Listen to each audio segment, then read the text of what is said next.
Are you being real in relationships? How are you showing up? Are you making self-honoring choices? Are you being your most authentic self? Are you being real and raw and vulnerable? Or are you just pretending? Let's talk about it. Are you being real?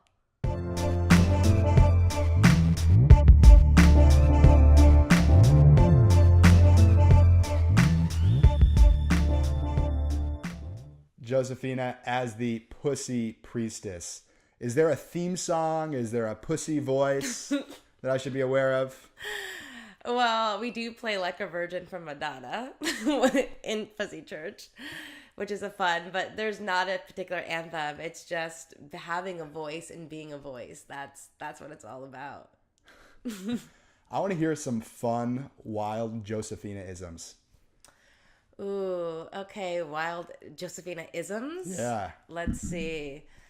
I love to say when things are really good, it's like, that's damn good. It's damn good. Another thing that I love is we're not obligated because there's a whole piece of obligation. It's like, we're not obligated. We're not obligated to do any of these things. Another thing would be pussified. Let's pussify the place.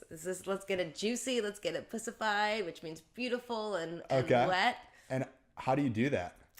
It's all about just making it beautiful and fun and intimate, so we can like pussify a space with candles and music and scents and anything that makes it more of a sensual, appealing experience. Sounds damn good to me. Damn good. Yeah. When do you feel 100% dead sexy? Ooh, 100% dead sexy. I would say the first thing that comes to me is when I'm naked. Like when I'm just am naked and fully oiled up and like really feeling luxurious is when I feel damn sexy. Yeah. Nice. I used to have a housemate that lived here with me, so I didn't walk around the house in the nude very often. I'm finding myself doing that more. I'm feeling dead sexy. Yeah, right? Is there Yeah. something about just that freedom and feeling into your body? Yeah. It's like such a natural way of sexiness, of being. You are a big fan of magic. I What's am. the last big time magical moment that you've experienced? Oh, I love that you're asking this. So, I was in an ayahuasca ceremony about a month ago, and I actually got to tap into the energetic field of magic. And the moment that happened for me was I was holding this wand, and it was this wand with multiple feathers that had come from Tulum, I believe. And I was using sage and I was doing a clearing, and I just kind of let my hand go, and suddenly the wand just started moving as if it was a feathered wing. And I literally looked at it and I looked across the room and to see if anyone else was watching, and it just started moving on its own. And so really being able to tap into that field, it was like when I got out of the way, this beautiful shaman piece and feather was actually playing with me. It was magic. It was just floating. And the more that I let it be, it would just literally float in the air and float in this direction and move around. And I remember like the little girl inside of me was like, magic is real. Like this is something that exists. And how do you apply that in your day-to-day life? It's great. So applying that in my day-to-day life is in regards to getting out of the way and stop trying to control, because that's where the magic comes in. If I'm trying to control that piece and I'm like, okay, I've got to move that feather piece in this direction, then there's no space for me to then feel how does it want to move. That totally resonates with me. I've been finding myself lately wanting to rationalize everything and wanting to understand everything. And I'm finding that with doing that, I'm only causing stress and anxiety on myself. And when I allow myself to feel and not need to intellectualize everything, I find that that's usually when the signs actually come through to me. Yeah. Yeah, I love the way you come through, because it is that. It's the way that we experience life and magic. It moves through us, right? It's all happening through us and for us. Definitely speaks to having mental blocks and working through them. So we can tap into that source energy or whatever you want to call Whatever it. you want to call it, Yeah. yeah, and feel more. Cool. You are a healer and you've practiced so many different types of healing. Yeah. Some more traditional things to some more experimental or Eastern medicine. So what would you say are the top maybe one or two healing sources or techniques that are either underutilized or underrated? Ooh, the first one that's coming to me is the Akashic Records. Never heard of it. Never, you see, No. that's again underrated, not really Yeah. known about. So I'm an Akashic Record practitioner, and it's really not widespread. So for centuries, it was held behind the closed doors of the kingdoms. A lot of people were more known as mystics that were doing this, but this is a phenomenal modality and tool because it's specifically created for your spiritual growth and your evolution and your personal empowerment. So through the Akashic Records, it's not fortune telling, it's not psychic reading. It's a way of allowing us to access, like we talk about, like feeling things. It allows us to access different available possibilities or directions for us that will really serve our best and highest good. And then we can make a conscious choice and decision on, do we want to take an easier road, which the Akashic Records can show us what that road could look like, or do we want to keep operating from more of our human state of blindness and just kind of forcing our way through? And the records are phenomenal because it allows for, combines energetic healing. So there's Reiki healing through the Akashic field, which the Akashic comes from the Sanskrit word of the beginning, so from creation.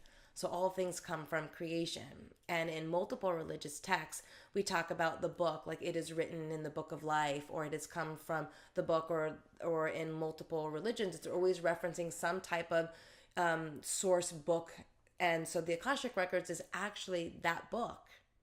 So you're able to tap into, it's known as the book of life or the book of knowledge.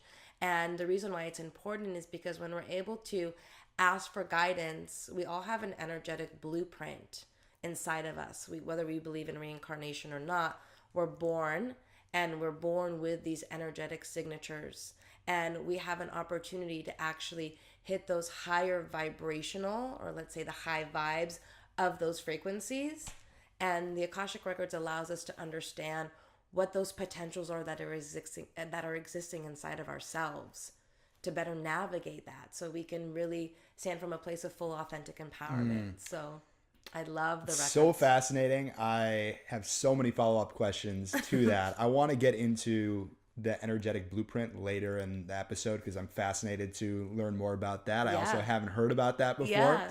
In terms of the records, so it's not a traditional record like music, right? No, it's not. It's an how is it energetic. administered, or how's it done? So we would sit across like this, Yeah. and I would use the vibration of your name. So every name has a vibration. You've chosen it. You've come into this lifetime. Your parents have chosen it. And so with your permission, it all works through free will and permission. So through your permission, we'd sit across and we'd go into a meditation. And then from that meditation, I would guide us. And through a prayer, actually, is how I would then access it. And it exists already in the quantum field. So what we're doing, the easiest way for me to explain it is like a cosmic Google. So like, there are all these infinite opportunities and availabilities. Let's say if you want Thai food. So you get onto your computer and you Google Thai food in my area. And all of a sudden, all of this information comes in. Well, I'm like that internet connection and the monitor that reflects back that information to you. Definitely asking you more about that later on the show. On your Instagram, you said, "You are already naked. Your soul can't be hidden behind clothing." What do you mean by that?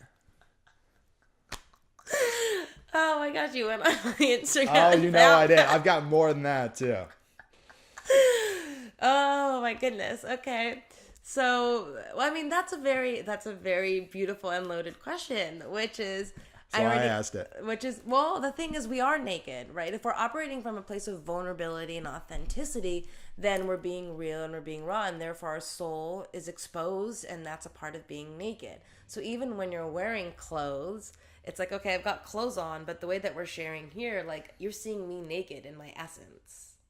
There's no guards, there's no veils, there's no masks. Like, what you see is what you get, fully authentic in myself. So it's like, I have to wear clothes because we're operating in the world and it gets cold, and we've evolved into this species of people that wear clothing.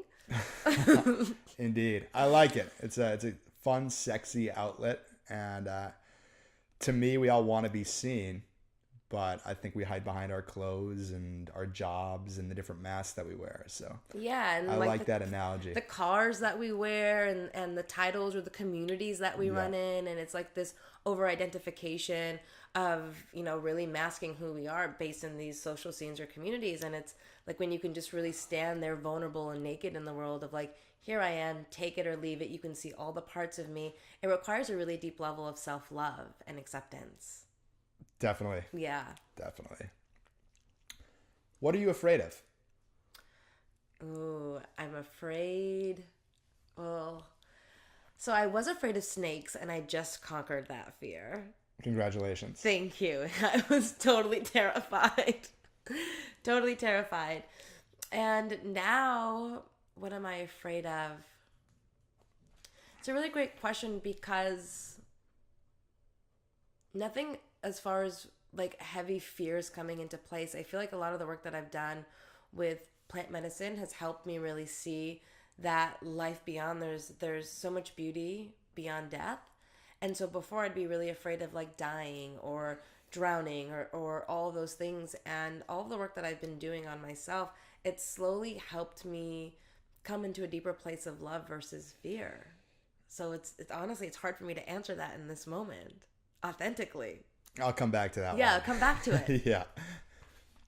What are you insecure about? Insecure. So I'm insecure about my hair. Really? Yeah. With those locks? Yeah. I'm insecure about my hair because for so long, and I've done more work on it, but it's like I would dye it and fry it, and I didn't know how to do it, and it's brittle, and it's not as long, and it's not as flowy, and I've always had this whole thing with my hair. So it's like I'm always constantly playing with different styles or different looks, and there's just this part of that one piece of my self-care that I'm really working with is my hair, believe it or not. Hey, we all have those different elements of our bodies or whatnot, and mine is not my hair, but I will admit that I had a Brazilian blowout twice. What is your intention these days? My intention these days is to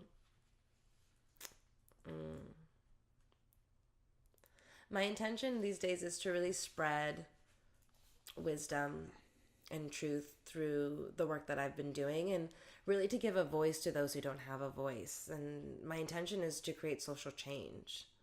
And I've been doing that through social media, through live events, but the main focus is to help women who haven't had a voice or who haven't been able to be seen or safe, and to really be that voice for those who are too afraid to speak or don't have the courage or the privilege to speak, and bring around social change in that regard of the way that women view and hold themselves, and the way that men also view women and hold them in that space, in that light. It's a beautiful vision, and thank you for taking the responsibility and supporting and bettering the world at large. And it was so articulate. I can tell how much time you spend and energy thinking about and applying to your intention and your vision. And I think that's the gateway to create exactly what you are creating. So I think for anyone out there listening, you can take a moment to get clear on what your vision is or what your intention is, to articulate it so beautifully like you did. Oh, thank you. Yeah. I remember the first time someone asked me what my vision was. I'm like, what the hell does that even mean? Yeah. And now I know that it's my North Star. It is your North It's Star. my compass. And I need to be checking in with that. And then the only way that I can identify as to whether I'm living in integrity with it is if there is a clear code or baseline or vision that I'm working towards. Yeah, I love that. Since this show is all about being real, what is something that's real, perhaps challenging for you that you're working through today in your life? Something real. So there's been a lot of, for me, and it actually just is perfect timing too, it's come up with in regards to how I'm being of service, and whether I'm living in Los Angeles or whether I'm going to be in Costa Rica or where I'm needed. And it's been like, what do I want to really create? How do I really want to design my life? And that's been a really big part of like, what do I really, really want? That's going to not only just serve everyone, but that's going to really serve me.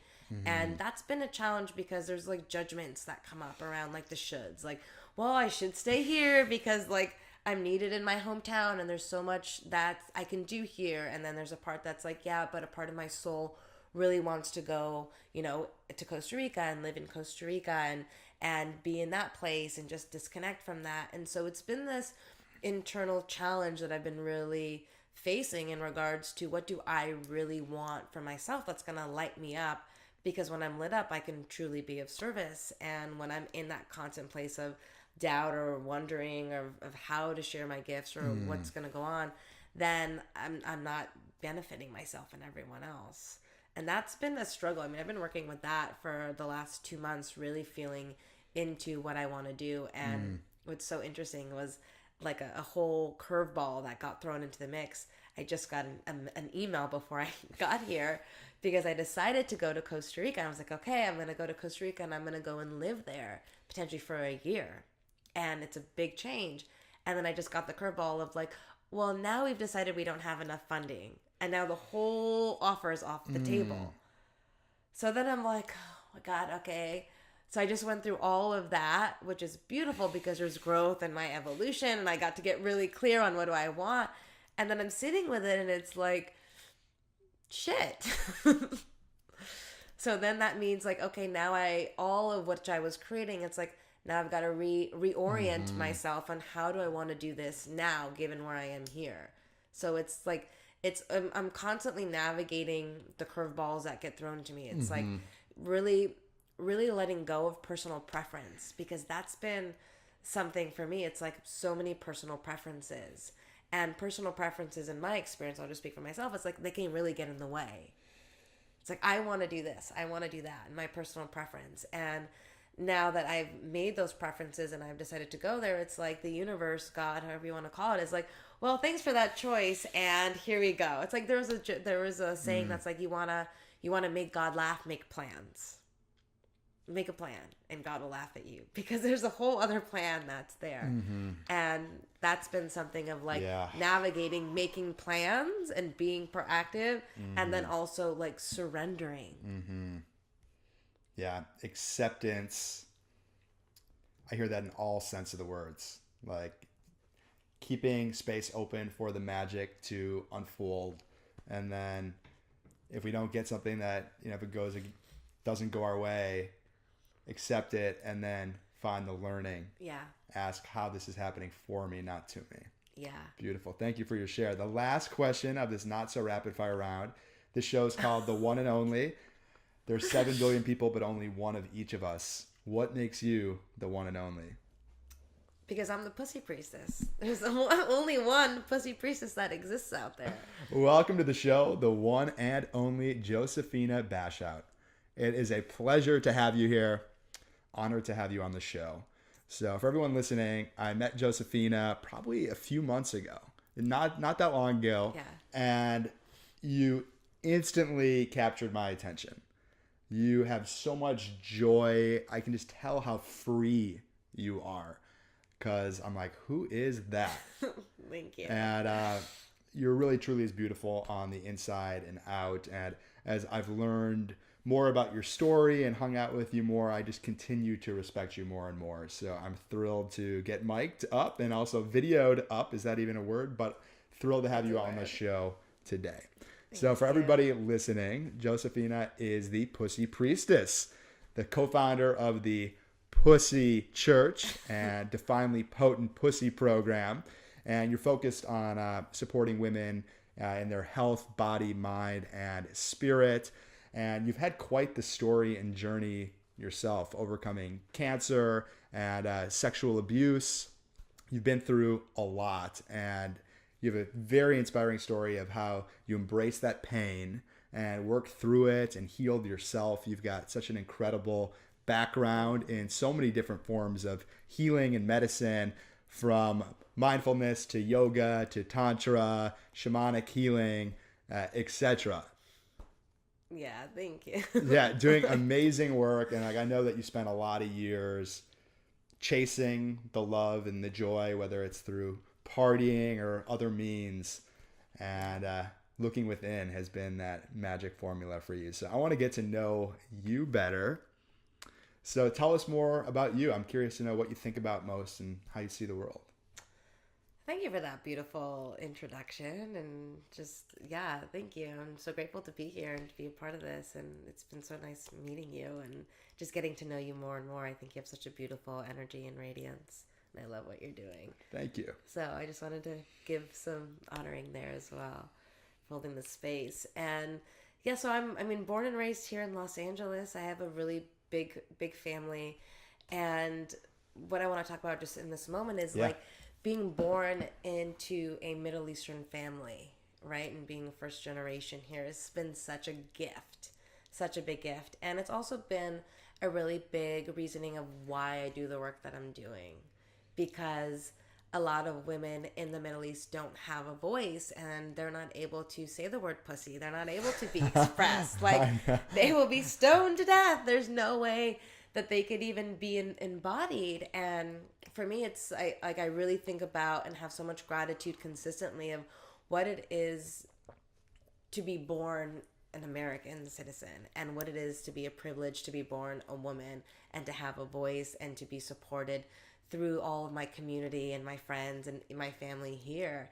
And it's like, how can I present this gift and this opportunity in a way that's really fun and playful and cheeky and sassy. And so I'm like looking at different like cat ears that I wear to like play with the word pussy. And I just want to also share, it's like the reason why that's so important for me is in ancient Egypt, and I don't think I've shared this with you, but in ancient Egypt, there are all the different goddesses and the deities. So I spent a lot of time studying goddesses and different archetypes of femininity, and really seeing all of these different energetics that these archetypes hold, and all the different shapes and sizes of women that hold these energetics in the physical world. I like to think of it as like Baskin Robbins, 31 flavors. We've got all kinds of archetypes and women on this planet, which are beautiful for everyone. But for women to understand who we are, we have to come to a place where we can choose to come to a place of understanding our energetic signatures. And that's why these archetypes or mythologies have been created, for us to better understand who we are, so we can resonate with an energy or let's say a goddess energy that we can choose to emanate and to embody. It's like a guiding point or another North Star point for us. So I think about that a lot. And when I was doing a lot of research where Pussy Priestess came from, it was through my own pussy reclamation. For those who haven't read the book Pussy by Mama Gina, it's a phenomenal book all about her journey into her sexuality and her sensuality and freedom. And I went through my own reclamation and my own journey through a breakup that I had gone through, which really changed my life. I mean, I had done over 8 years of healing from cancer and mindfulness, and changed my diet and worked with an ND, and, really big in meditation. I teach meditation and all of this. And there was a piece of me that really still felt broken, and that wasn't whole. And it was really lying within my pussy, within my yoni. And from that place, it's where the sexual abuse and trauma had occurred. And no one that I had experienced yet, except for Tantra, which is amazing, touches on that most sacred, intimate place where wounding occurs and happens. Especially as a feminine, it's like you hold that place of creation. And if that's not healed and that's not in wholeness, then you're going to have a really hard time, or I've had a really hard time creating in life, because there's that place that's still disconnected, that you still feel, or I felt was unworthy or unvaluable, and I wasn't able to see that. So through my own reclamation, I was able to like really own the fullness of my being and really claim again my pussy for myself, and reclaim that innocence and that desire and that passion and that creative, and really step into this deeper place of abundance within myself. And what I've discovered was through that ritual, a voice came through. We can call it spirit came through, and Pussy Priestess came through. The actual title and the name came through from a source much greater than myself. And what was your initial reaction? Were you like, what the hell? I was like, okay, what? Well, okay, so let's be really real here. Yeah, so please. I was in the moment of this ritual, and I had 8 people. I was naked in front of an altar, and I had 8 people around me on their hands and knees, both men and women, that were actually worshiping me. They were massaging my feet. They were chanting. They were praying. They were like saying oming. And I was like crying and in tears because I never received, like, that's intense. that is intense, It's and intense. that's not a normal thing. It's not a normal thing. I have experienced that, and it is intense, but it's a beautiful thing to So allow beautiful. it in and to receive. Yeah. And it doesn't have to be something that like puts you like, on a pedestal, high At and all. mighty. It's just No. something in the moment to be seen and to be loved and embraced and honored for who you are. Exactly, in a reverence, and I had never experienced that piece, and so for me it was like working with that piece and that part around shame.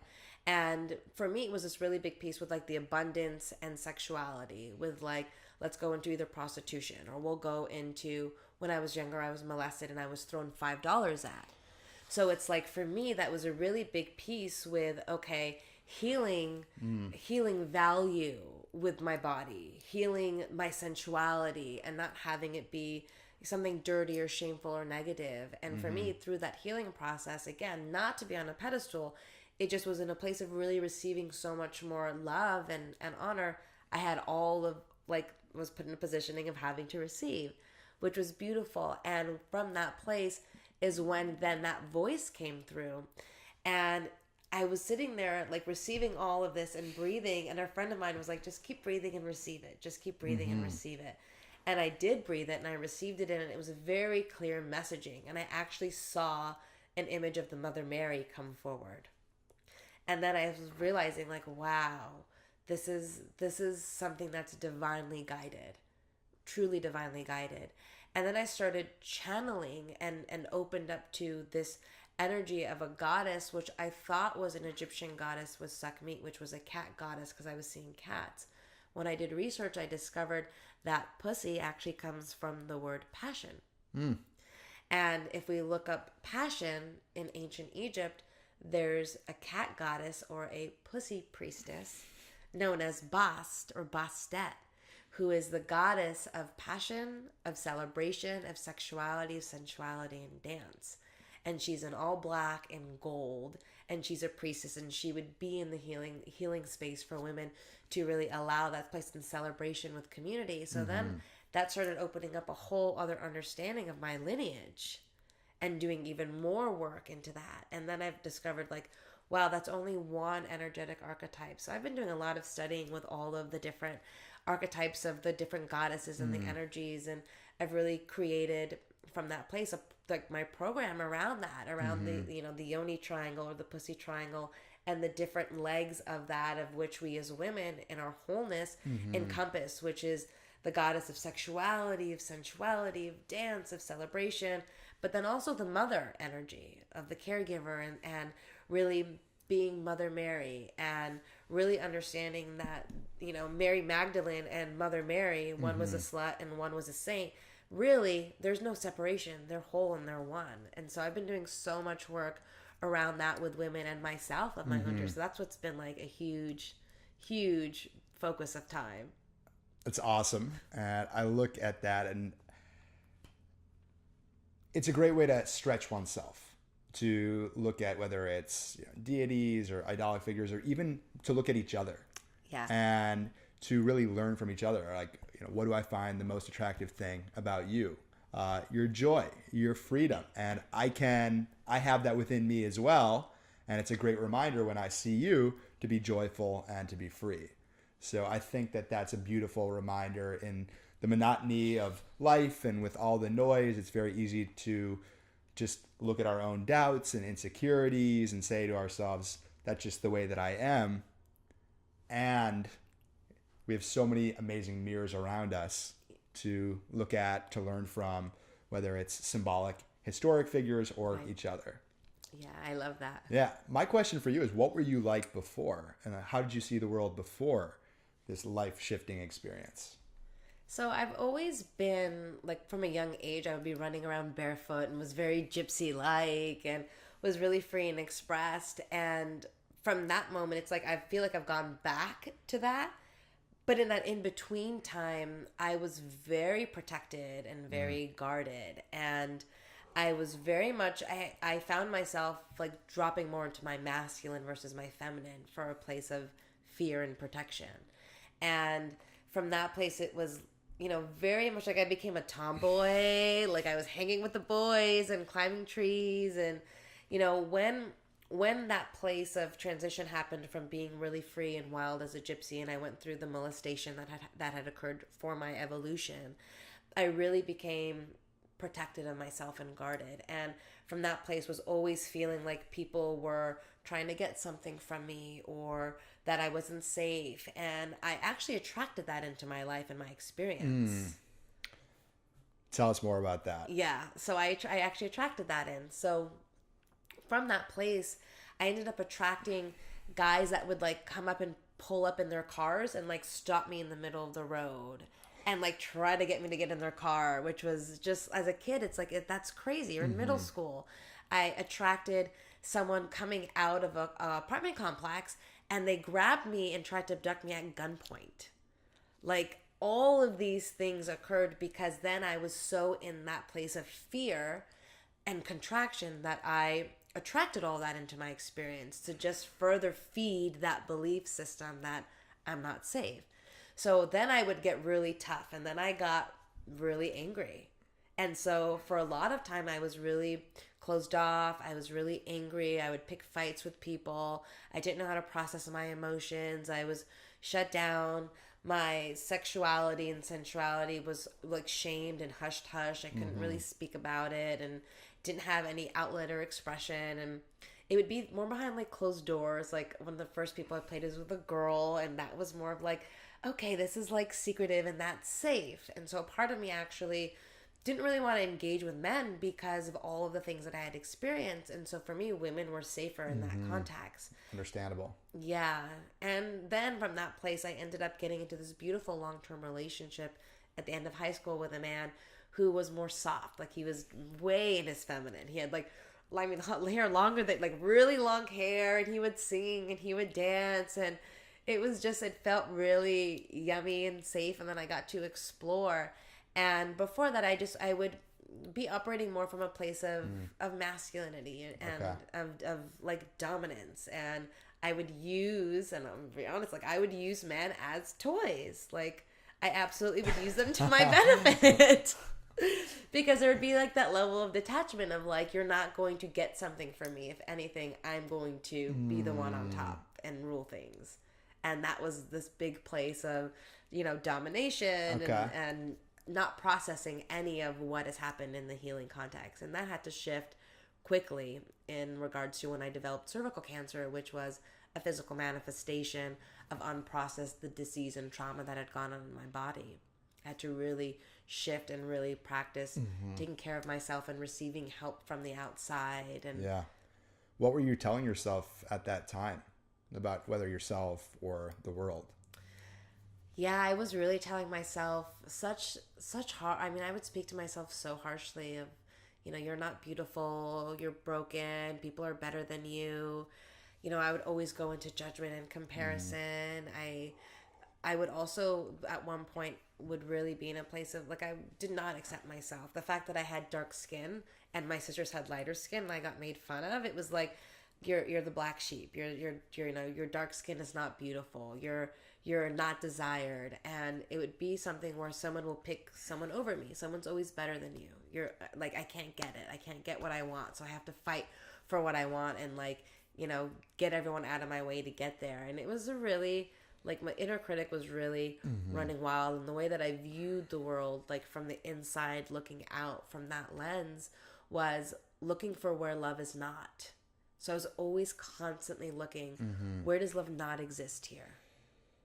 Can I find that? Oh, right there. Like, yeah, it's easy to find if that's what you're looking for. It's so easy to find. Yeah. It's so easy to find. And it would always reaffirm, like, love is not present for me, or love is not, unconditional. It's always conditional. And so that would be the really big lens that I would look out from. Yeah, thank you for sharing. I had a conversation with someone last night, and she kind of led off the conversation talking about seeing other people on Facebook, and everyone's having kids and getting married and she's not, and it's making her sad. And my question for her was, what's your vision? What do you want? And she had a tough time answering that question. So it's easy to point the finger and see things we don't want when we're not clear with what we do want and we're not living our vision. Because if I'm living my vision, and if I'm diving into my work, whether it's with the podcast or with the Winning Weeks program, other stuff that happens in my life, it's not going to take over my life. Right. For example, if I'm having a bad day, in regards to my love life, not, like not making waves with someone I'm interested in, it's not going to have this all-encompassing effect on me because I am living my vision and I'm not putting all my eggs in one basket. Yeah, it's not going to come as a tidal wave and wash over every single thing. Yep. So what was the moment when something shifted for you? The moment I would say that something shifted for me was having to go through cervical cancer was a huge thing, because it was a reality of like, I may never be able to have children if I go the traditional Western route of healing. And so for me, it was like, that's not an option. What are some other options? And it really pushed me into shifting the way that I feel, think, and operate in the world. And that was such a big gift and a blessing. I got to really understand my body on a deeper level. I got to go into meditation and yoga because I was in so much pain at times, and I was feeling like at a loss of like, is this going to work? Because it's so alternative, this modality and this method that I'm going about. All of Western medicine laughed in my face, was like, good luck with that. Come back when your cancer is back. And for me, it was like really constantly knowing and believing, like shifting my belief system that this is going to work. That was the first time that I had to actively every day work on shifting my belief system to truly be positive when everything on the outside was telling me that it's not possible. So that was a huge shift for me, and actually understanding that, wait a minute, our beliefs do shape and create our reality. And that was a really big shift for me. And from that place, it only just continued to up-level and to unveil itself to me and unravel itself to me. Because from that place, I got to go into mindfulness, and I got to study meditation and go into my own like sovereignty within myself, which was huge. And from that place, I got to really, of all things, really work on my self-love. I had to love myself at this point because my life depended on it. Like, that was the first time it was all up to me in my own hands, that my life and my future depended solely on the way that I was thinking, feeling, and taking care of myself. Do you think you'd be doing what you're doing today if you hadn't gone through that experience? No, I don't think so. Yeah. I don't think so. Incredible light comes out of the darkness, and it's not only impacting you, but all those you touch. Yeah, absolutely. Such a great reminder. Yeah, it is such a beautiful thing. And even with like even being molested, it's from that point to this point to this point, and doing the work that I am now as a Pussy Priestess. It's like, it's all about this journey that I've had, for me personally, to self-love, has been through that sacred place. Not for everyone, but a lot of people it has. It's like 1 in 4 women have gone through some type of sexual abuse. It's super duper high. Yeah, so and 1 in sad. 7 men. And it's like, it's could be considered more of an epidemic, but not everyone's speaking about it. So it's such a beautiful reframe of a blessing in every situation. Thank you for being a vocal advocate. Because if people aren't talking about the issues, then we don't know how to serve each other. We're not going to be coming up with solutions, or at least giving as many people the proper support that they're worthy of and deserve, and that would suit them. Yeah, and understanding that we're worthy of that support, that there's nothing that we say or do or have gone through in our circumstances that would ever deem us as unworthy. We're born worthy. We're born valuable. Like, that's a given. We don't have to earn it. We don't have to seek it. Nothing that we can get from the outside will give us that. It's just us accepting that and remembering that we're born, because we're born, we're worthy and we're valuable. It's so easy to forget that, because it's the status quo, and all of our problems are real problems. When we apply perspective, everything seems to make a little bit more sense. Like the odds of us being here. I mean, there are 7 billion people on the planet. So the fact that our biological mother and father were even alive at the same time, let alone the statistics of the number of eggs a woman produces and the amount of sperm a man produces. Yeah. Like, it's a miracle that we're even here, but we kind of take that with a grain of salt on a day-to-day basis, but remembering that, it's like, oh, okay. Yeah, it's literally a miracle. I should do me and silence all the noise of social media and addiction to my phone to get really dialed in on what's true for me and my intuition. Or like, it's Passover and I'm Jewish, and looking at Happy Passover. Thank you. Looking at Moses, and he's responsible in the biblical story of freeing the Jewish slaves from the Pharaoh in Egypt. Funny that we're talking about this here. Yeah, his healing is happening right now. Right here. Lineage. Yeah. And I think about my own personal suffering, and I'm like, my problems are nothing when it compares to the story of Moses and all these people being literally enslaved, and to look at people being enslaved around the world, and people without food. So when I have that perspective, it's so much easier to appreciate the abundance and really be in gratitude. Yeah. And it's interesting because it's too, like, it's interesting to what's coming forward is like, there's also like the modern day slaves, right? Like a slave to our phone, or a slave to our job, and a slave to money. It's like we are still somewhat, as we've evolved from like the more of the harsh part of that, like those stories which were phenomenal. And if we can bring that level of awareness of like also not being a modern day slave. Yeah. I don't want to be a slave. I don't want to be a slave. Yeah. We're all about being free. Definitely. I want to ask you some more questions about authenticity, because you're so tapped in and dialed in. Let's talk about intuition a little bit more, because I know you are so dialed in and tapped in. And when someone first told me, Mark, just listen to your intuition, I'm like, how? And I ask a lot of my guests this question, and we all have our own unique individual ways is how we tap into that inner voice. I would love to hear your wisdom, any tips that you have to support people who want to get more connected to their intuition. Thank you. Well, intuition is what I consider to be your second brain.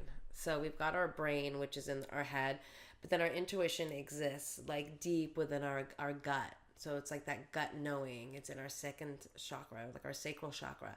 So it's like that, for me, it's like that deep feeling or that instant knowing that's guiding me. And we mentioned true north earlier, right? Or that North Star. It's that intuition is that same thing, that piece that's pulling you in a different direction. It's like you intuitively know whether to cross that street or not.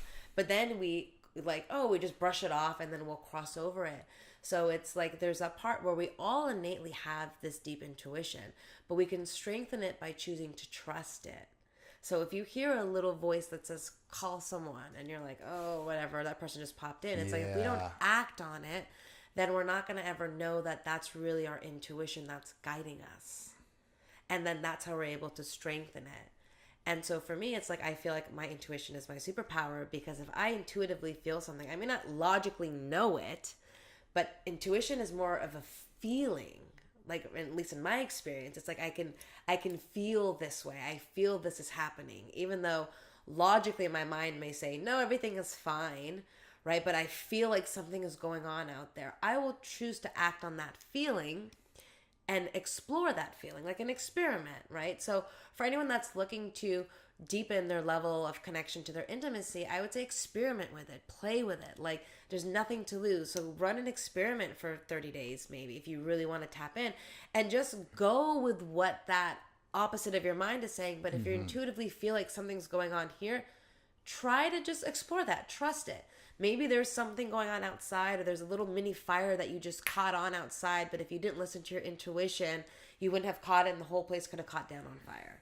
So it's like there's all these little nuances of tuning in and then trusting that inner knowing, which can be scary for people because it's operating at a different way of being, which we're so in our minds, and a lot of us are really intellectual, and it's really phenomenal to operate in that way because we need to get things done. But that's also more in the masculine framework of being. Our intuition is more feminine.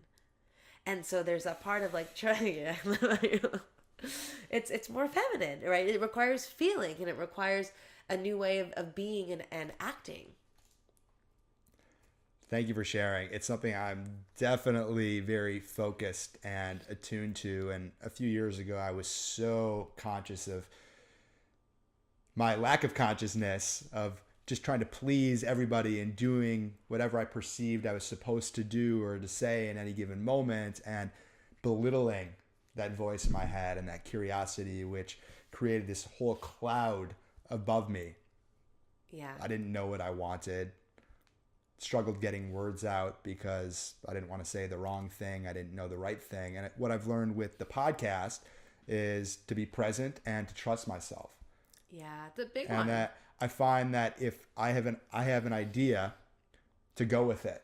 So it's whether I'm on a coaching call or in an interview or meeting somebody on the street, that whatever that hit is, not to like look away from it, but to actually press into it and trust myself. And it goes back to the point that there's only one of each of us. Yeah. And we're the only ones who see the world like we do. We're the only ones who have accumulated the same life experience. So it's important to share that perspective and to share that lens with others. Not only is it empowering, and I think makes that voice, that channel to the intuition louder and stronger, but also can be an immense gift to other people. Yeah, absolutely. And when we're all living from that place of intuition and intuitive, we're all more in a place of like sensitivity and feeling and compassion, and we're not in our minds about it. And we're also, for me, what was a really big thing was with my intuition, it's like it helps me make decisions like much more quickly because I'm able to really feel into this versus like if I think about it, do I want to go out to this place or go that place? It's like, let me sit and think about it. No, like that's one of the worst things you can do, because then you like weigh all the options. And I'm not saying all the time, but it's like if you choose to feel into something, that's going to serve your best and highest good more so than when you sit to think about it in regards to decisions. So I like to tune into my body. And for me, there's another fun practice that I do with like a deeper level. Excited to see where you go with this. Well, so this goes into, if you're a woman, if you're listening and you're a woman, you can also go deeper into like your pussy wisdom and actually have your pussy speak to you and guide you on a yes or a no as a way of like building up for those that are looking to like deepen into that place. And for me, it's like I ask like, what's my yes to my body? And my body will show, like right now I ask like, what's my yes? And immediately like she opens and relaxes. And then it's like an expanded place. And it's like, wow, okay, that's my yes. And then I'll tune in and I'll ask my body, like, show me my no. And then suddenly there's like tingling sensations in the contraction. Huh. So then you can use that if you ask your body what's your yes or your no. And for men, you can even do that to your own heart without having to have a pussy. But if you tune into your body, you can ask your body, like, what's my yes? And then just slowly feel the subtle shifts that are happening in your body. And once you feel like you know kind of what a yes is, it could be nothing. Ask your body, what's my no? And you'll get some type of slight different response if you're not as familiar with being intuitive. And then from that place, you can just play with that and experiment with that of like, okay, do I want to get this? Yes or no? I'll have my women go to the store and we'll do an exercise. And it's like, okay, you're going to get something. Ask your body, ask your pussy. Is that a yes or a no? Do I want this or not? Like, what's going to really serve me? And they're amazed at like the response that they get. Same thing with men. Like, do I really want to go to this place or not? Like, can I feel into that? Can I really feel into that place? Yeah. And in terms of authenticity with that, how are you able to decipher between an immediate want versus a more macro lifestyle type of want? Great question. So again, that goes into like your intention. It's like, I want to go there and do this. And it's like, then there's like that drive and that passion. But if you get out of the way and you slowly tune into that, it's like, what's going to serve my best and highest good? Your intention is different around that. It's not like, what are my personal preference and my desires and wants and I'm going to go after it. It's like, okay, how would this best serve me? And is this a yes or a no? That's going to serve my best and highest good for the physical body. Because then you're tuning into the body wisdom versus just your intellectual mind and your willpower. Does that make sense? It does. Yeah. It does. It's so good. I want to circle back to your "Are you being real?" question about are you being real about your relationships. I'd love to have you expand on why you're asking that and what we should be thinking about to bring more of ourselves to our relationships. Yeah, we were talking about that earlier. So the question of are you being real in relationships? And it's a really big one for me. And I think for all of us here as we're in relationships, whether it's work relationships, whether it's intimate romantic relationships, whether they're friendships and family, you know, for me, it's been a really big thing with, am I being real? Am I being vulnerable? Am I being authentic? Or am I playing a character? Am I playing a role? Am I wearing a mask? Am I, right? It's like we can go into that place of, are we people pleasing? You know, how are you really showing up in the relationship? Are you doing things or saying things because you want to appease that other person? Are you looking for love and belonging? Are you looking for acceptance?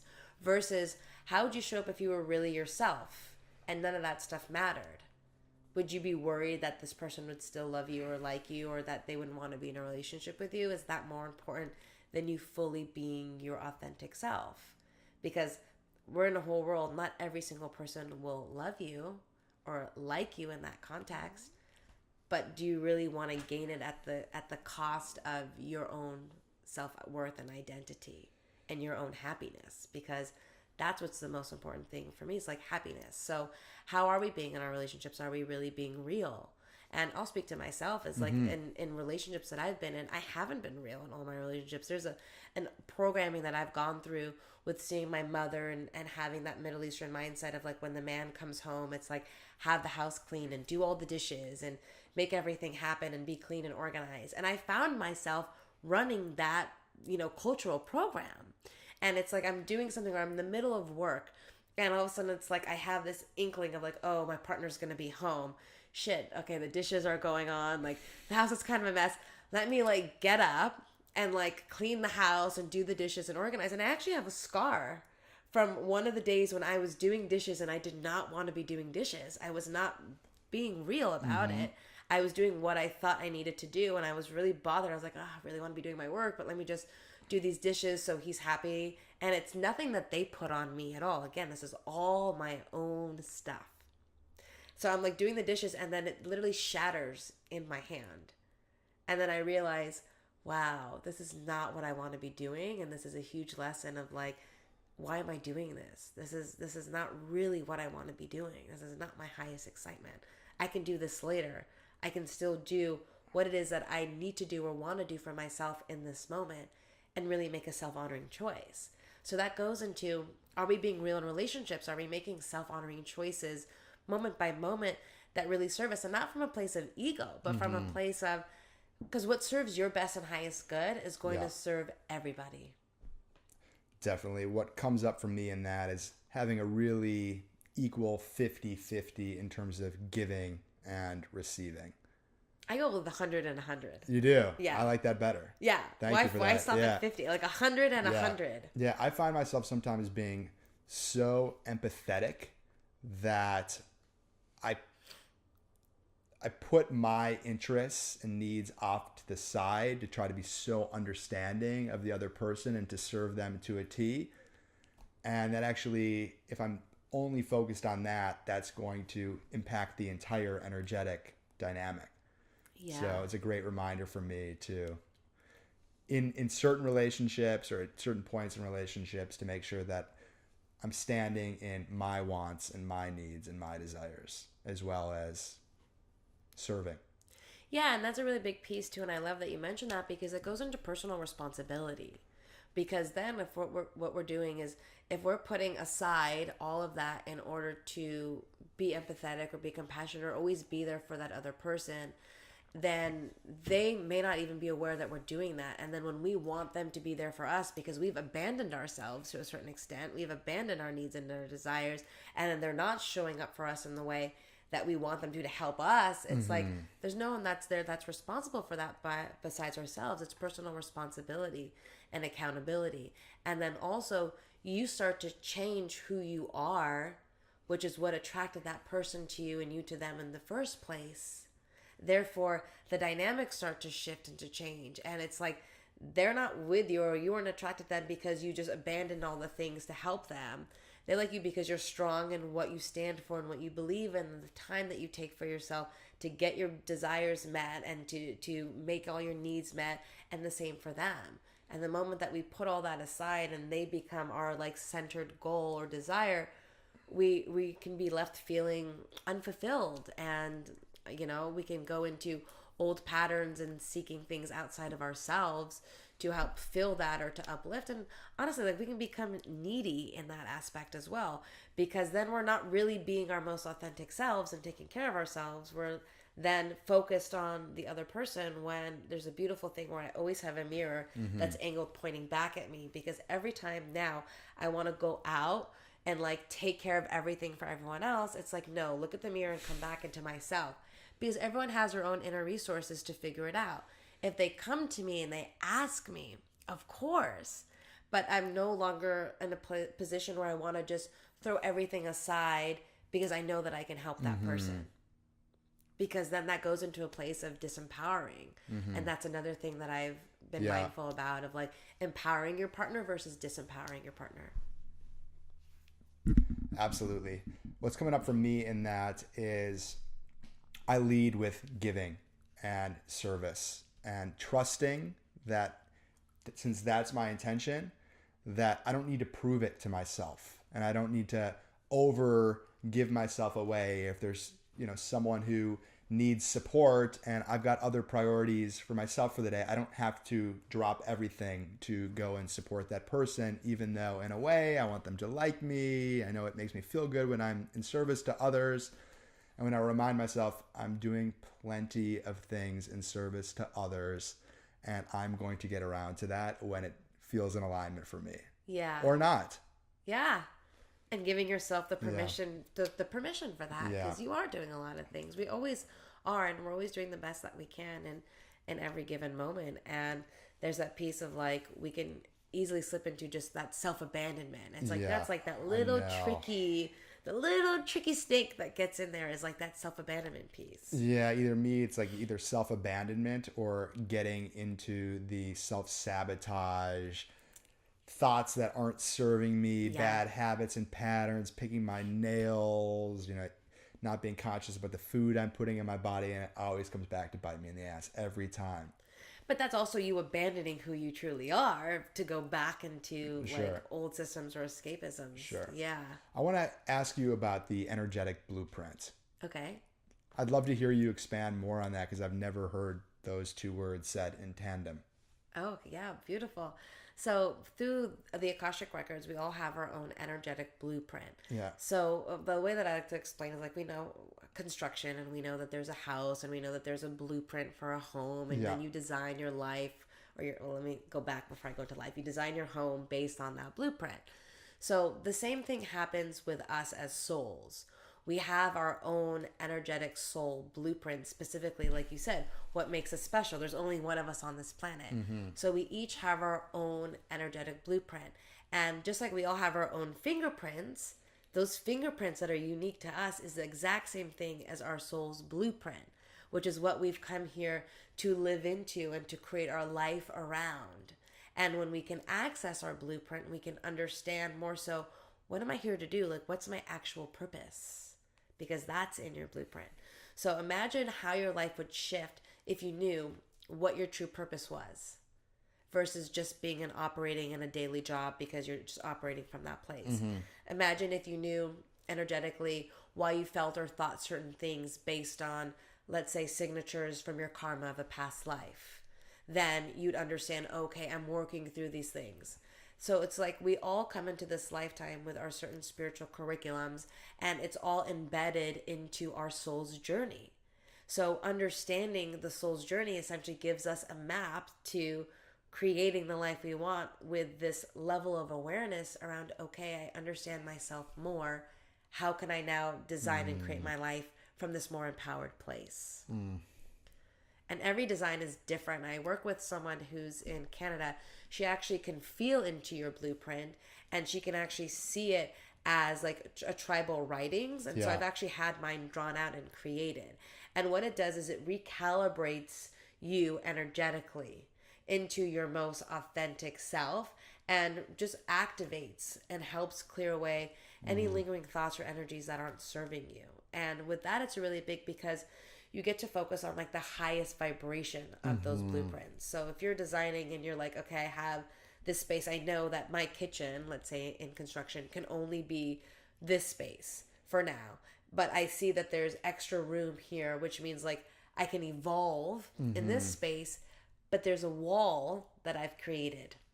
So let's see how we can use this information to break down that wall, and then to expand So we have exactly everything that we need. You're able to really create from a new place of being. I love it. That makes a lot of sense to me when you spell it out like that. And we're all quilts. We've all like when you I like that, weave quilts. together. There's little bits and pieces that make us similar to each other, and oftentimes we don't realize that other people are experiencing the same things that we are, and there is a lot of patterns. So it makes sense to work with someone who's seen a lot of the patterns, who can kind of help you get to those specific roadblocks or things that one would need to work on in order to, get rid of any blocks and able to overcome that, to really tap into what their purpose is. And oftentimes purpose comes through that. I know that purpose, the reason why I have this podcast is for so long I didn't know how to tap into my authentic truth or how to speak my truth. So for me, my purpose is tied to me going where I wasn't willing to go in the past. I'm a firm believer that everything we want most that we don't have because it lives outside of our comfort zone. We haven't been the person that we need to be or done what we've needed to do in order to accomplish it. And that, to me, to have purpose that lies in that is a hero's journey. It is a hero's journey. Yeah. And through the Akashic Records, it's like everyone's journey is so different and unique to them. So, for example, it's like, it's not just that. It's like, how can you use this resource that's available to us to better navigate like our life's choices and our decisions? So I can have a client who's like not feeling well and is not loving being in Los Angeles, and they have an inclination to go somewhere. And we can open their records up, and the records will say, oh, okay, Colorado, I'm getting a big hit for Colorado specifically for you. And she's going to say, oh my God, I literally just wrote down Colorado 2 days ago that I want to go. Or again, it's like someone stepping into really owning and building a company, and we can use the Akashic Records. It's like, I want to have this and this happen. I want to call in an investor, but I'm really struggling with my own worthiness. I'm afraid to ask for this amount of money. How much should I ask for? How would that benefit me? And then we can use the records, and then a number will come down, and it's like, oh, $800,000. And literally across town, the exact same time, they're writing down 800. Wow. That's definitely more mystical. There's a mystical piece to it. Absolutely, there's a mystical piece to it. Yeah. So, Josefina, last question before we get into the Truth Challenge. I ask all my guests this question. I've got my Winning Weeks Growth Accelerator program, and I love asking my guests, A, what is a winning week for you in your life? I know everyone's got their own definition. And then the second piece is, I'm wondering if you'd be willing to share a huge life hack that really supports you in winning and thriving in your life. Perhaps it's something that most people aren't aware of or that they don't do, but is a huge game changer for you in your life. Okay.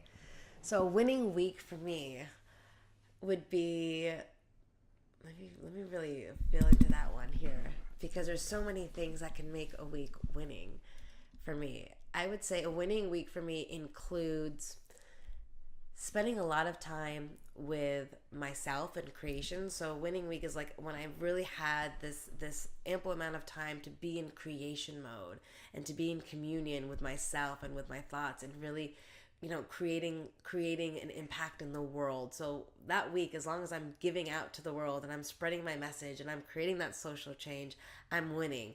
If I'm seeing my friends and talking to my family, I'm winning. If I'm spending time in nature and with my dog and with people that I love, and I create my whole week around that, then that's a big victory for me, and that's winning. And I would even say the week that I'm having now, as far as like all the challenges that have come up, coming over them and really finding the victory in all of the challenges, as long as I can continue to do that, I'm winning. Like, that's a really big piece for me. So that would be a winning week for me, would be full creation mode, giving back, sharing my gifts, creating that social change that I am seeking and desiring and intending for the world, spending time with my family, spending time with myself, and really just melting into my tribe and my community. That's an excellent formula. I know you live a life of intention, so I have no doubt you incorporate all of those ingredients on a weekly basis. I do, yeah. Yeah. And then what's a life hack that anyone can implement at home that could be a game changer for them? You know what? People may or may not have heard about this, but for me, it's shifted so much in my life, and I use it all the time in the last many, many years. But what I call a write and burn. And a write and burn has helped shifted so much because essentially what it is we have so many things that are happening in our mind constantly. If we spend time, whether it's 5 minutes or whether it's 30 minutes, to just put everything aside, I'm able to write down whatever's blocking me. So if I'm trying to get creative and I can't get past my own thoughts or my blocks and I can't get creative, or I want to do a video or I want to speak, or I'm having something that's presented, but there's all this other, let's say, shit that's in the way. A write and burn allows you to take that time and just do a full mind dump on that piece of paper. Whatever's present for me, it's like there's judgment. I'm judging myself for this. I'm feeling this way. Whatever is really there, it's just giving it a voice. So it's not just bubbling down on the surface, because if it's present, it's taking all of that energy to push it down. So if you imagine a cork in a body of water, you're using all of your consciousness and energy to focus on pushing that energetics down. But if you just allow your hand to come up and you just dump that all into a piece of paper and get it out, and like, don't judge it, don't review it, don't reread it again, and then I just burn the paper. I literally go in and do a ritual and just burn the paper of like, I'm just releasing this. And suddenly there's more room, and all of a sudden I'm back into my creative flow. If I'm out of flow, if I'm out of whack, if I'm worried about work, if I'm worried about relationship, whatever that energy and that's bringing anxiety to me, I'm able to just give it a voice and get it out, and no one's going to read it. I don't even have to do it for 30 minutes, just 5 minutes. And if you're able to do that consistently, 5 minutes, even for every day, if you're able to just get that out consistently, you'll notice a huge shift in the way that you're able to tap into the flow of life, the way that you're able to connect to other people, and the way that you're able to consistently stay in your creative space. I love that. Thank you for sharing. Yeah, you're I usually welcome. do video journaling. I don't do it as much as I would like to. And I also don't burn it, which I think is a beautiful symbolic thing. It as is, well. because you're also So letting burning go. the energy. Yeah, you're Yeah. letting it go. And Yeah. there's something that feels so good with actually lighting the fire, because you're using the fire element of earth, and then you're using paper. So you're using the elements, and then you're actually able to like see it go. And then there's suddenly this feeling of like, okay, it's gone. And then from that place of expanded awareness, everything that you desire comes flooding forward. All right, Josefina, it is time for the Truth Challenge. Ooh, You ready okay. for it? So I've got 5 questions I've come up with specifically for you. You have 30 seconds to answer each, and it's your job to answer them honestly and authentically. Okay. Do you accept the challenge? Yes. All right, the Truth Challenge with the one and only Josefina Bashout. Question number 1 for you. Going back to the rapid fire round, what is something that you're very afraid of? I'm very afraid of drowning. Yeah, I'm afraid of drowning. I'm afraid of going out into the water and drowning. That's why I stopped surfing. Question number 2. This is our giving confession question. What is something that you're embarrassed to admit, perhaps ashamed to admit, or you just don't usually tell anyone, but you're willing to share anyways because it could help somebody? Ooh. So a part that I didn't share, which I'll share briefly now, is from all of that place of unprocessed emotions, I performed my own genital mutilation on myself because I was so disconnected. And I don't share that with everyone. I've only shared it with a most recent partner, and now I'm sharing it with the world as a way of helping, of just saying, hey, it's like, it's something that we've all done on our journey at some point or another. There's something that we're not proud of, or we have shame around our body, but if we give it a voice and we just bring it forward, we can heal it. And that's where we want to be, from a place of wholeness and healing. Thank you for sharing. Yeah, you're welcome. Appreciate your bravery. Question number 3. What is the advice that would best serve you that you could give yourself right now? So the best advice that I could give myself right now would be to... The word surrender just keeps coming in. So really make it a moment of surrendering into every single moment. So really actively practicing surrendering into every moment, not just being present, but truly surrendering into each moment in full acceptance. Question number 4, question for the Pussy Priestess. I imagine everybody is wondering this at home. What's the message you're getting? I want to hear about your love life. Tell us where things are at. Well, okay, so my love life right now, madly in love with myself, and I have a huge self-care, self-love pleasure practice where I include lots of yoni eggs and massage wands, and I'm just really loving myself and in a place of exploration and whatever that desire is. So I'm in pleasure research right now. And question number 5 for you. What is your vision for a transformed world? What do you think it'll look like?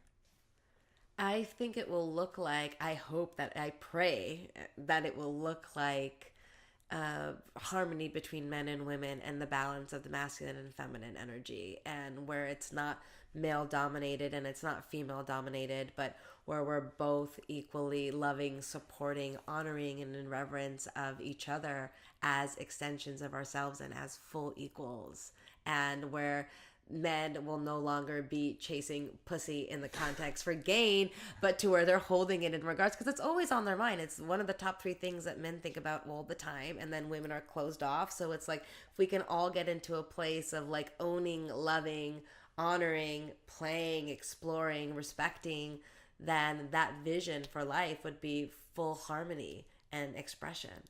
The Truth Challenge with the one and only Josefina Bashout. Mic drop right there. I let you go a little over 30 seconds, but it was definitely worth a while. Thank you for the golden mic drop moment there.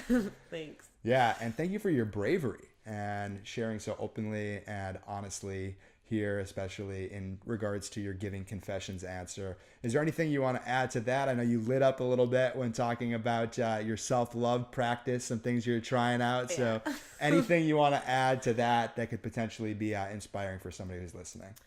Yeah, thank you. I'm really lit up with that. I mean, before I came here for this interview, I did a self-pleasure practice. And it's been a really big thing with using our sexual energy as life force energy to help create the life and manifest the life that we want. And it's not something where we just give it to our partners or we have it in this place, but it's like it's the most potent energy that we use to create all of life force, both men and women. So really incorporating a practice of pleasure and of play with yourself, you're able to use that energetics in your podcast. You're able to use that energetics in the way you show up to your work or to projects or to people and to intimacy. So a thing that I want to share is don't be afraid to play with yourself. Don't be afraid to play with others. Don't be afraid to, really see your power as the creator, whether you're a male or you're a female. Like, we're here and together we create life. So how can we harness in a way that serves the best and highest good, not from a place of selfishness of like, I want to get off, but from this place of how can I use this life force energy and pull it up into my heart and into my full body and center and operate in that place of turn on. So that would be something that I want to just put out to everyone who's listening of like, how can you utilize your life force energy for manifesting your dreams and desires? And how can you show up even more turned on, excited, and powerful into all the projects that you're currently working on doing for the sake of everybody? That is a damn good invitation right there. So Josefina, let's wrap up this show. A few final questions for you. What can we do to support you? So everyone can go ahead and follow me along on Instagram at the Pussy Priestess. And you can go ahead and also follow me on Instagram as well, and on Facebook at josephinabashout.com. And just really support me by sharing the videos that I post, really spreading the word and really getting it out there to any women that you know would benefit from this work, or anyone that you know would benefit from getting an Akashic record reading, and really letting people know that these different modalities exist out there. That would make me so, so, so happy. And, if this also inspires you, stay tuned to some of my live events. I would love to meet everyone more in person and have more of that intimate, playful time, one-on-one. Definitely check out our work. Josefina, you've been amazing. You're so radiant and bold and liberated. It's really, really inspiring. Thank you, Mark. Yeah, one quote that I haven't had a chance to ask you yet, but I found on your Instagram, I loved it. It was, if doubt is the enemy, flirting is the ultimate weapon. I think that's so good, and I wanted to ask you about that. Yeah, I love that you asked that. Like blushing. Woo! So it's, yeah, because the thing is, we go into self doubt. So it's like, that is the enemy. We're like, we can't do this, we can't do that. We doubt ourselves, and then we're like contracted. But like flirting is the ultimate, because when we're flirting, we're fun. There's no attachment to the outcome. It's for the sake of playfulness and exploration. And there's more giggliness, and there's an energetic exchange, and there's an invitation that's there. So it's inviting us to be more flirty and fun and playful with life versus doubting ourselves and more militant and more like structured in that way. Yeah, because self-doubt will really destroy our light and our joy, and flirtiness and excitement will actually bring in that radiance and that light. And that's where we're all, I see, needing to be right now in our life, is being more fun and flirty and courageous. Sounds terrible. Oh my God, it sounds miserable. So, Josephina, last question for you. What final words of wisdom, perhaps something that you really want to share that you haven't gotten a chance to share yet in today's episode? What are your closing words, message to listeners of the one and only, to live a truly epic and authentic dream life? Well, what's coming forward is, we talked about this a little bit, but I want to touch on it again, which is, you are the one and only. Like there is no one that exists on this planet that is like you. So if you don't decide to share who you are with us, you are doing us a disservice, because we need you. We really need your gifts. We need your light. We need you to stand in your radiance and in your full expression. And we honor and welcome you, whoever you are, however you are. And there's this piece too, for me, it's like this evolution, knowing that we're always going to be constantly evolving, right? Just when the caterpillar thought it was going to die, it turned into a butterfly. We're always going through these metamorphoses. So allow ourselves to go through these changes in our lives with compassion.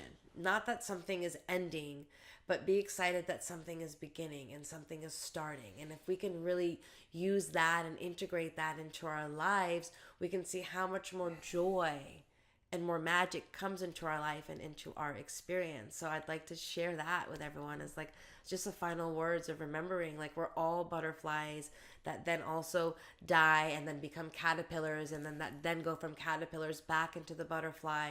But it requires us to leave the lower levels of the ground, of earth, in order to have wings and fly in new places that we've never explored before. But we have to go through that metamorphosis process, and we have to go through it alone, because if anyone went into that cocoon with that caterpillar, it would not be able to come out as its own butterfly. It would actually die.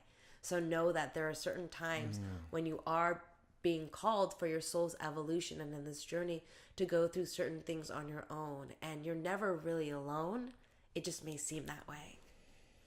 The one and only Josefina Bashout. Thank you for that golden, incredible closing gift, and for being the incredible gift that you are. So beautiful and radiant. I know you're just beginning, so I'm excited to see what you create next and what the next Josefina cocoon brings to this universe. So much love. So much love to you too. Thank you so much, Mark. This has been so amazing. I love it. Thank you for having me. I'm really grateful.